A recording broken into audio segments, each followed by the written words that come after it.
रहस्य ही रहीगला बलंगा पीड़ितांक मृत्यु एजाए जनापड़ानी अभियुक्त किए।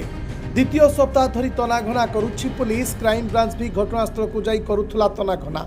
रहस्य रहीगला संवेदनशील मामला। तदंत आଳରେ अंधारे बाड़ी बुलाउछि कि पुलिस कहीं एजाए अभियुक्त को धरी पारुनी पुलिस। वर्तमान पीड़ितांक मृत्यु पर पुलिस तदंत उपरे भी प्रश्न सृष्टि होइछि। जुलाई 19 रे पीड़ितांकु 3 जन दुर्बृत्त उठाई नहीं भार्गवी नदी पठाकु नहीं सेठारे किरोसिन ढाली जाई देबाकू उद्यम करथिले। अर्धदग्ध अवस्था पीड़ितांकु उद्धार करा जाई हॉस्पिटल रे भर्ती करा जाइथिला। परे भुवनेश्वर एम्स स्थानांतर करा जाइथिला। गोटे दिन पर पीड़ितांकु दिल्ली एम्स एयरलिफ्ट करा जाइथिला। गुरुतर अवस्था जीवन सह संघर्ष करुथिले पीड़िता। स्वतंत्र डाक्तरी टीम तांको उपरे नजर रखिथिले। बलंगा पीड़ितांकु बंचाइबा पई उद्यम जारी रखिथिले डाक्तर। हेले शेष में न्याय न पाई आखि बुझीदेले पीड़िता। से पुलिस और क्राइम ब्रांच लगातार तदंत जारी रखिथिले।